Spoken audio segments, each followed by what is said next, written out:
It's Ask the Consul, and we have some very special guests from the U.S. Consular section, right? Yep. Right here in Kingston, we have Consular Officers Sarah Van Horn. Got that? Right? Yep. Good morning. Good to have you. Good morning. Thanks for having us, Vernon. Yes. And we also have, let me give this one a good try, Andrew Chira. Andrew Chira, that's right. Very good. Yes, good to have you here today. Thank you for having us. We'll be taking calls from our listeners about visa issues, those who probably have persons who have filed for you and you want to get more information. Well, you can call us. Let us just give you those numbers that you can call. The landline numbers to call are 924-0753, 924-0739, 924-0222, 924-0696. Our cell number is 618-8255. And tell your friends and relatives, especially those overseas. Yes, they can listen to us on the internet at nationwideradiojm.com. That is nationwideradiojm.com. Good to have you again, Sarah Van Horn and Andrew Chira. Thanks so much. And guess what? The board is lighting up already. We have some callers. Okay, let's go to our first caller. Good morning. Hi, good morning. Good to have you.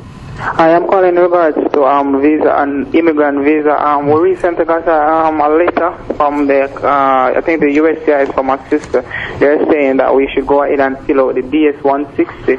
So I'm trying to find out what is the process. Is that after we fill out the DS-60, we'll go ahead and submit the check, the relevant civil documents, and then the embassy will send us the medical report to say that we should do the medical. Okay. Well, that's very exciting news. So the best thing that you can do right now is, now that you've been contacted from NBC for your documents, it means that you're up to current in your process and you're up to date.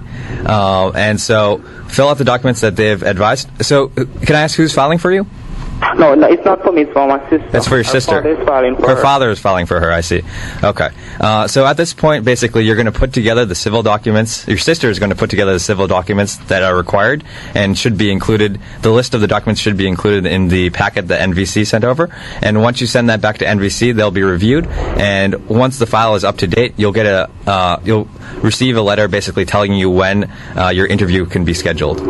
Also, we should wait until we get our correspondence from the USCIS before we fill out the DS-160. No, you should go ahead and fill out the forms, have them prepared, and then once you submit all the forms back to NVC, basically you'll wait for it to be contacted. You'll probably get an email from them telling you that your appointment can be scheduled, and at that point you'll set up a time to go to the U.S. Embassy and have your interview. And as long as you have all your documents together, then we can go ahead and process the visa. Okay, so I guess so we just go submit the civil documents and then we'll fill out the DS-160. Exactly. So what about the medical report? Is that the embassy should email us in regards to the medical? You'll get information on where you can do the medical exams. There are hospitals in Kingston and in Montego Bay where you can do the medical exams, and you'll need your passport to go and do that. And that kind of stuff usually happens closer to when the appointment is. Okay, then thanks. Okay, for me though, how does a young person, establish economic and social ties? I just left high school and I'm in university, my first year. So now when you're at school, your friends talking about the US and you would love to travel to the US. How do you establish when you're doing the interview or in the application? You show you have enough social and economic ties as Sarah, a university student. Okay, Sarah's going to answer you. Yeah, that's a great question. Thanks. So it's a misconception that if you're young or a student that you can't get a visa. We issue many visas to students and people who are starting off. However, it can be more difficult. You say that you're in university right now? Yeah, I'm in university. Okay. Well, make sure to bring any documents that you have about your status at the university. You can bring transcripts, anything. You might not have a lot of financial or economic ties now, but you might have other ties that can show that you've traveled well. I have a little savings in my account, but I know that sometimes when you visit the embassy, the consulate sometimes may not request those documents. So, how do you include that in the application? If there's any information that you feel shows that you are going to travel well on your visa and you're tied to Jamaica and you're going to come back, make sure to bring that up. If you've traveled to other countries before, make sure to mention that to the consular officer during your interview. Also, just by talking to the person, you just bring up those specific information. Where do you go to school? Okay, I go to the University of the West Indies. Okay, that's a great school. And what are you studying? I'm studying banking and finance. Banking and finance. Okay. So showing that you're a serious student, academic ties also matter too. So as your parents always tell you, your grades matter. So that's something you can bring up too. If you're a good student, that's something that we like to see. There are also other opportunities to go to the U.S. besides going through tourist visas. There's a program called the Summer Work and Travel Program. Yeah, and I wanted to go on it, but the deadline has passed. So I'm thinking about next year, but I would just love to visit for this summer though. Okay. All right. I would love to visit the U.S. for this summer. We'll have to go for the break. We're going to be sure to talk about that summer school program. We can talk about that some more right after the break. And thank you very much, caller. Continue to listen, and he's going to expand more when we come back after the break. All right, you're listening to At Your Service here on Nationwide 90 FM, a revolution in media. It's the feature, Ask the Council. When we come back, we will continue to take your calls. The landline numbers to call are 924-0753, 924-0739.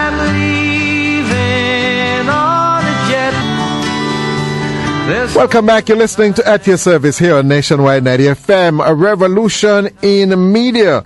I'm your host, Vernon Durbin. I have with me Sarah Vaughan Horn and Andrew Chira from the U.S. Embassy right here in Kingston. Is Sarah we have on the line here?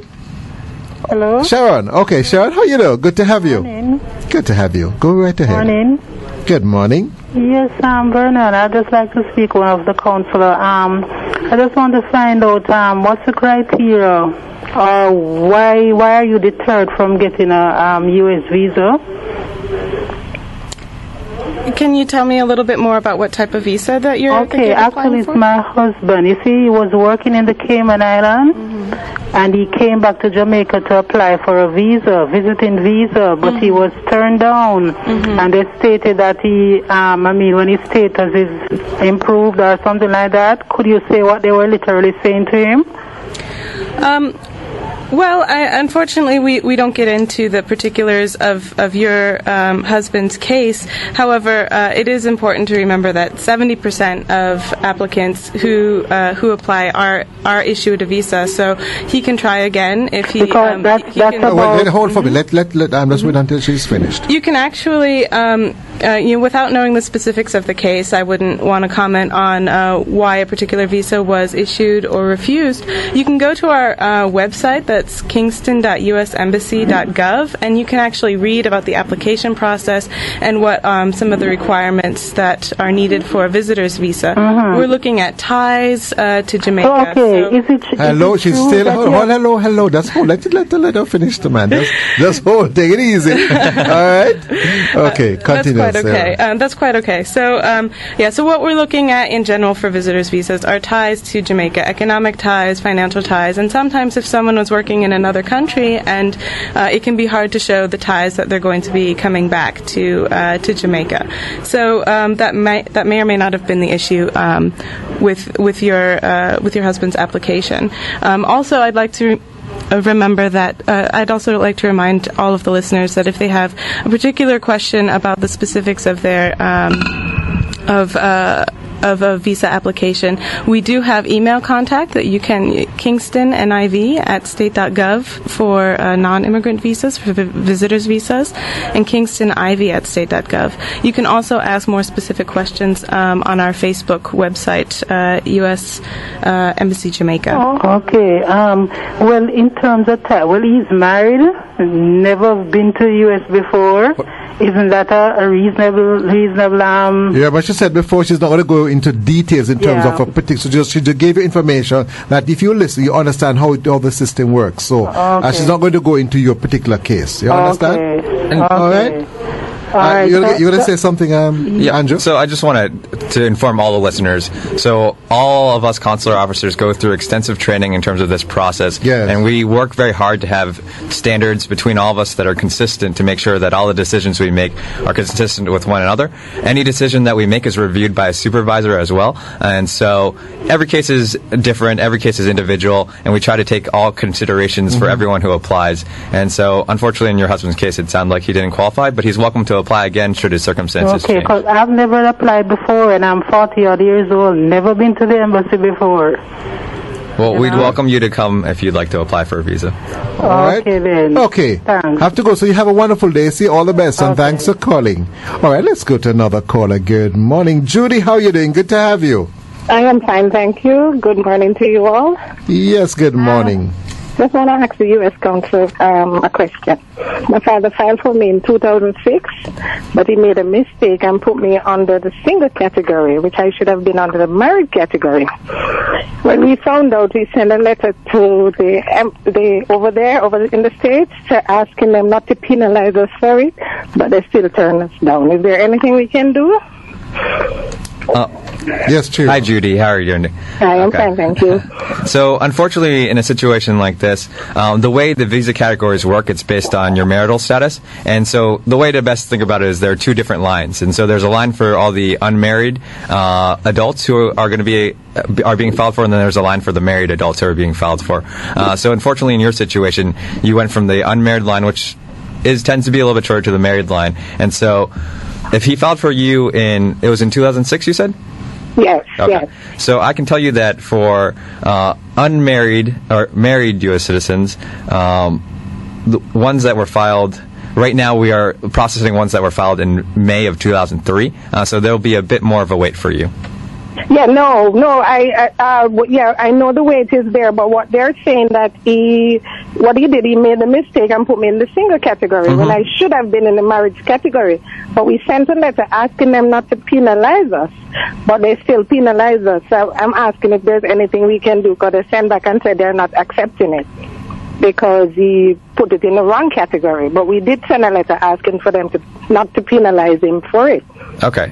In your particular case, my best advice to you is to send us an email. And once again, that email is kingstoniv@state.gov. And we can better address individual circumstances like that through email. And you can kind of more fully explain the situation. And we can see what we can do to help. Okay. All right. So send it to the U.S. Embassy here in Jamaica? That's Kingston, Kingston, NIV at state. .gov, G-O-V. G-O-V. All right. Thank you so much. And you can put that you were the person that called in the radio show as well. Pardon? And you can put that you were the caller that had the question on the radio show as well. It can help us remember what it is that you're referring to. Okay. All right. Thank you so much. Okay. You have a good day. Okay. We have another caller. Willie, good to have you, man. Yeah, morning. How you doing? Not bad. Good to have you. Yeah, man. I want to talk to the consul. Yes. Sarah and Andrew. Hi. All right. My wife filed for my two sons. However, all the processes are complete now. But she received an email the other day saying that the Kingston office has it now, so they're going to issue the date. So can you say what time frame we can expect to get the date? So it sounds like you got an email telling you to set up an appointment. So you're going to want to follow the directions on the email to set up the appointment. And then once you have the appointment, the time frame for us to typically issue visas, once you have all the documents and everything is in order, we can usually, from the time of the interview, send everything back about within 2 weeks. Oh, so they're going to send us the appointment, or we have to do that? Yes, so you're going to have to schedule the appointment on your own, and there should be directions in the email correspondence that you received about how to go about doing that. For more information, you can go to our website, and that's at kingston.usembassy.gov, and there's a section under visas, and you can click immigrant visas, and it'll tell you how to schedule the appointment.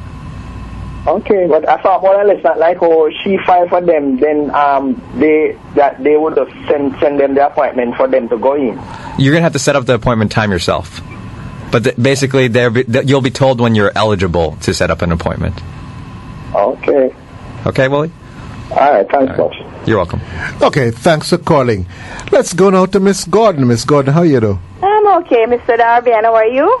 Doing pretty well. And good morning to your consul. Yes, I'm in the studio this morning. Yes, I have a question to ask. I'm calling on behalf of a friend. She have a stepson. He's 16 years old. He's still in school. She raised him from he was like a year and some months old. She have her visa and she would like to ask, could she apply for a visa for him, or what are the requirements that she need to have? And it's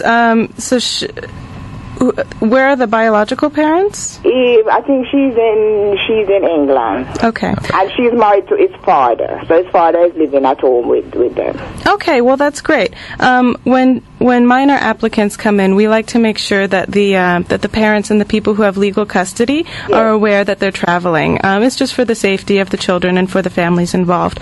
So if his father can come in with him, and he can come in and explain the situation and so just... he could come in... Wait, hello. Let her finish. Okay. When he can come, you can schedule the interview for the stepson, and whether or not the dad is traveling with his son, he can come in and just say, I'm the dad, this is my son, bring in the birth certificates, that's always helpful, and just so that the person adjudicating the visa knows who's traveling with whom, and that mom and dad said that this is okay. Oh, so the wife could go along with them because she have her visa, you know. She could come too, Stepmom. Yeah, and if the stepmom is now the legal guardian, yes, she is. She should bring her legal guardian documents, and she can actually come in with with her stepson. So what about if she don't? I don't think she have a legal, it's just that she was married and then, outside, and she raised him. So she has him from like a baby. Have her bring in all the documents together, and she's married to her stepson's father, right? Yes. So if she brings in her marriage certificate and his birth certificate, those are the kind of documents to show that they have a legitimate relationship, and that would be what would be best for her to bring in if she was going to bring her stepson in for an interview. Along with that. Yep. All right. Thanks so much, and enjoy the rest of the day. You're welcome, Ms. Gordon. Have a good day. Okay, thank you. All right. Let's go now to Pamela. Pamela, how are you doing? Fine, thank you. Good morning. Good to have you. Morning. To the counselors, please. Yes. Hi, good morning. Yes, good morning. Yes. A mother filing for her daughter, but her daughter is married, but she don't change her name out of her passport. She still have her maiden name in her passport. So she can, if she filing, and she can file in her maiden name, the mother. So let me just get this straight. So the mother is the American citizen? No. Oh, the daughter is filing for her mother, and the daughter No, I am the mother. You're the mother, okay? Yes. So when I reach there, I want to file for my daughter, but she don't change over her passport in her married name. Her passport is still in her maiden name. I see. So you're filing for your daughter who is currently married, correct? Yes, she's married, but I would want to file for her in her maiden name if I can do that. So you'd be filing for a married adult, and so in terms of her name, basically she's going to have to bring her passport, and she's going to have to bring in basically any documents that show what her name was that she was born with, and if there's been any kind of name changes, you'd have to use the most up-to-date one. So if her legal name has changed because of her marriage, she'll have to use that name for the filing. She have to use her married name? Yes. So whatever her legal name in Jamaica is right now is the name that she would have to use for the filing. Oh, because not she is in England, but because of the relationship between she and her husband kind of fall out. But you heard what he said. You heard what he said? That she has to use her legal name at this point. So help me sure. It doesn't matter whether or not they're having problems. That's what you're saying. That does not matter. It's just a matter of what her legal name is at this point. So should she get divorced and go back to her maiden name, then you could apply under the maiden name. But if her current name, after she got married, changed to her husband's name, then that's the name that she'll have to be filed under. All right. Okay. You understand now? Thank you very much. You're very welcome. You have a good day. Yeah, you too have a good day. Let's go now to Miss Sinclair. How are you doing, Miss Sinclair? Good to have you. Yes, good morning, Mr. Darby. Right, you have a minute. To your guest. Yes, morning. To find out do I have to pay for the green card here or when I reach in the USA? Ms. Sinclair, so you've received your immigrant visa already? Pardon? You've received your immigrant visa already? No, not yet. Not yet, okay. But someone's filing for you? My brother's filing for me. I see. Okay. So there are fees that have to do with the application process. When you do get to the U.S., there is a fee that you have to pay to the Department of Homeland Security. That is all handled by the Department of Homeland Security. So for that information, my advice to you is to check out the website. It's www.uscis.gov, and they'll have more information about the specific fees that you have to pay once you enter the country as a legal resident. Okay? Okay, so I don't have to pay it while before leaving here then? You will have to pay for the immigrant visa fee, but the fee for the green card, once you are a resident and once you've been filed for successfully and you've moved up, there's an additional fee for the green card, and that is something that's handled by the Department of Homeland Security. And once again, the best resource for that kind of information is the DHS website for immigration, and that is www.uscis.gov. Okay, thanks very much. You're welcome. Thank you, Ms. Sinclair. Okay, thank you very much for calling. Going to go for the break right now. You're listening to At Your Service here on Nationwide 90 FM, a revolution in media. When we come back, welcome back. You're listening to At Your Service here on Nationwide 90 FM, a revolution in media. It's Ask the Consul, and I'm going to ask the Consul. I don't know, should I ask Sarah or Andrew? But so Vernon goes to the U.S. on a visitor's visa. And while I'm there, I just realized I can go to school or go to university. Can I just now apply for a student visa? You can only apply for a visa if you are outside of the U.S. So you would need to go back to Jamaica if you want to apply for a visa. There is a process that you can adjust your status after you're already in the U.S., but that's something that you're going to have to do through the Department of Homeland Security. The embassy is then not involved in that step. Yes. But it's best to leave and then apply for a visa from the embassy here. Okay, thank you very much. Let's go now to Cheryl. Cheryl, good morning. How are you doing? Hi, good morning. Good to have you, Cheryl. The counselors. Yes. Good morning, Sarah and Andrew. Sure. Good morning, Sarah and Andrew. I have a visitor's visa that expires September 6th this year. When can I apply for a renewal?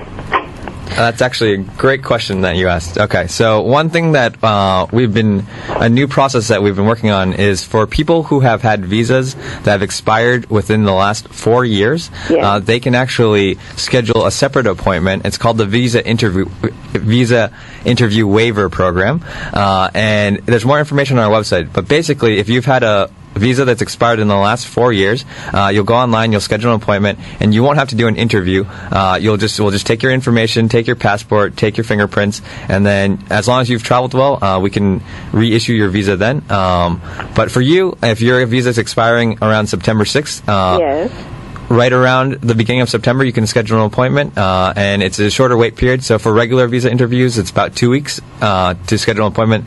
This interview waiver program is a little bit less, and so you'll be able to come in if you want to schedule at the end of August or early September. You can come in and you can renew your visa then. Okay, all right. And I'd like to add that you can still submit this application even before your visa is expired. Your visa doesn't have to expire for you to then so you submit don't an have a time application. limit in terms of not Correct. to apply too early before it expires, like a 6 months or. No, you can apply. You can reapply whenever you like. Okay then. Thank you very much. You're welcome. You're welcome, Cheryl. Bye. All right. Thank you very much for calling. Now let's go now to Anthony. Good morning, my brother. How are you doing? Good morning. How are you? Not bad. Good to have you. And morning to your guests as well. Good morning, Anthony. Good morning. Okay. Quick question. If somebody lost their visa because they were working, can they get it back? Because they were working up in the U.S.? Because they're working overseas, and they'll be on B2 visa. Well, there's you can reapply at any time. However, you should know that using a visitor's visa improperly, such as working when you're just supposed to be visiting, is counted as an ineligibility. So you'll have to make sure that you bring in any information about that and how long you're working there and the circumstances to the consular officer and discuss it. It's really important that you're upfront about it. It's much better to be upfront about it and to deal with it right away than to to then conceal it, and then we find out, because that would be considered fraud. But it sounds like you're willing to deal with it and talk about it, which is great. So just don't be afraid. Come talk about if you're reapplying for a visa. Discuss it with the visa officer, and depending on the particulars of their case, they can then determine whether or not you'd be qualified now for a visa. Okay, thank you. Thanks for your call. Okay, you have a good day. Let's now go to Carrie Ann. Carrie Ann, good morning. Hi, good morning. Hey, good to have you. My grandmother is going for an interview in March for immigrant visa. Does she have to pay anything at the time of the interview? Hi, Carrie Ann. So your grandmother, when she shows up for the interview, she'll have to pay the immigrant visa application fee, and I believe that's $260 and she can pay in cash or with a credit card, and so that will be due at the time of her interview. Okay, thank you. You're welcome. Okay, you have a good day. All right, let's I love easy questions like that. They like him. All right, let's now go to Marcia. Good morning, Marcia. How are you doing? I'm good. Good morning to Good you. to have you. Sarah and Andrew, good morning. Good morning, Marcia. I am inquiring about the F4 category. I realize that checking the visa bulletin, you are still at 2001. Mm-hmm. And I thought it was a 10-year period. Can you advise? Sure. So the visa bulletin is going to provide the most up-to-date dates for when the filings are going to come through. And so, as you just said, for F4 filings right now, I believe the date is the 22nd of October 2001. So that means if someone filed for you before then, you should be coming up to be eligible now. So for the F4 category in particular, there is about a 12 to 13 year wait period. 12 to 13 years. Mm-hmm. Okay, thank you very much. You're welcome. Bye-bye. Thank you very much for calling. All right. Let's go to Van. Van, how are you doing? I'm not bad at all. Hey, which area of Jamaica you calling from? I'm calling from Manchester, Ports of Manchester. Hey, no, Ports is not poor, you know. Lovely place with the oranges. Good to have you. Okay. All right. Somebody filed for my daughter, and we went for the interview. She went for the interview on the 3rd of this month. But they want proof of cohabitation. All right. So after that was furnished in the United States. How do I know? All right. They said we'll hear from them in 5 days. How would I hear from them? Okay. So you're someone who filed for your daughter? Her mother did. Stepdad and mother. I see. Okay. And they asked for proof of cohabitation. So what that means is they just want, in order to file for someone, they have to prove that the relationship is legitimate and that in this case, her stepfather and her mother are living together. And so it sounds like you sent those documents in already, or had someone send those documents in already? Yeah, they were submitted. Okay, so they will be reviewed. Usually, from the time that we get them, we try to address everything as fast as possible. But for specific cases, you can reach out to us at KingstoNIV@state.gov. That's for immigrant visas. The address is KINGSTONIV@state.gov. But in most cases, if you haven't heard any news, it means that it's probably being reviewed, and you'll only hear from us if there's an issue, usually. So once it's reviewed, if everything looks okay, we'll process the visa, send it back to you, and as long as, this is for all immigrant visas, as long as you've registered with DHL, DHL will contact you once the passport's ready to be picked up from where you are. Okay? How do I register with DHL? So when your daughter went in for an interview, they would have given her a form that explains how to register for DHL. There's a website in order to do that, and all you need is a passport number in order to do that. Okay. Okay? Thank you. All right. Have a good day. Okay, you have a good day. Now let's hear from Karine. Karine, how are you? Karine? I seem to have lost Karine. Karine, if you're listening, seems as if you have to try calling again. All right, do we have Tiffany now? Or we have Anthony, another Anthony. Good morning, my brother. Which area are you calling from? Anthony? What's happening? All right, let's go to another line again. All right, Courtney. Good morning, Courtney. How are you doing? Morning, how are you doing? Yeah, which area are you calling from? I'm in Kingston at the moment. Okay, you go right ahead. My visa expired from 2005. Now it's a new application, right? All over? You will need to reapply, though, because Yeah. So the next time that you travel and have to reapply, since it has been more than 4 years, you'll have to come in for a regular interview. But when you reapply next time, then make sure that you take advantage of the interview waiver program, because then it'll make it much faster. Okay, so you bring in all the documents. Yep. And make sure you bring your old passport too. That's always helpful for us to see. So make sure to bring in your old passport with the old visa as well. That's always helpful for us to see. One thing that we do consider when we're adjudicating visas is your previous travel. So in your case, since you've been to the U.S., that information will be helpful for us in making any kind of decision. Okay, no problem. Thank you very much. Thank you, Courtney. Thanks. All right. Thank you very much for calling. Who do we have on this line now, Miss White? Good morning. Good. How you doing? I'm good. Thanks. Good to have you. I would like to ask the counselor. I have been to the embassy. Turn up that volume a little bit more. So? Turn up that volume a bit more. Yeah, I've been to the embassy about 6 times and I've been refused. I would like to find out why. I am married. I have a house. I've traveled, Caribbean, and I was refused. One of the time when I went, they asked me, it was me alone that went, and they asked me what happened to my husband. So the next time I'm coming, I should take him along. And the other time the both of us went and we still didn't get it. Hi, Miss White. Thanks for calling in. Well, I'm sorry to hear that you've been disappointed when you've come in the last few times. Unfortunately, without knowing the particulars of your case and having been there at the interviews, I can't really comment as to why you were refused or why your husband was refused at a particular time. Again, we're looking for ties to Jamaica. If you choose to reapply later on, make sure that you go to our website, kingston.usembassy.gov, and read really carefully all of the particulars about what you need to apply, and bring with you any sort of documentation or any sort of proof that you have that you feel would show that demonstrates that you're going to be coming back and that you're going to be using your visa well.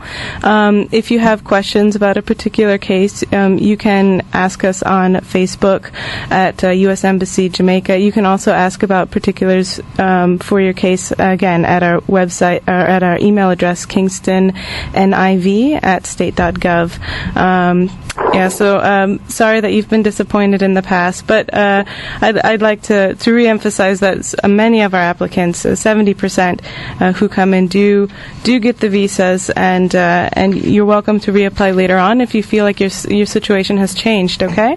Okay. All right. Thank you very much for calling. Thank you very much, Sarah. We're going to go for the break right now. When we come back, we'll probably only have about 4 minutes or so. Okay. To wrap up. All right. When we come back, we will still have with us Consular Officers Sarah Van Horn and Andrew Chira. Vernon Darby saying to you, soon come back. Don't move.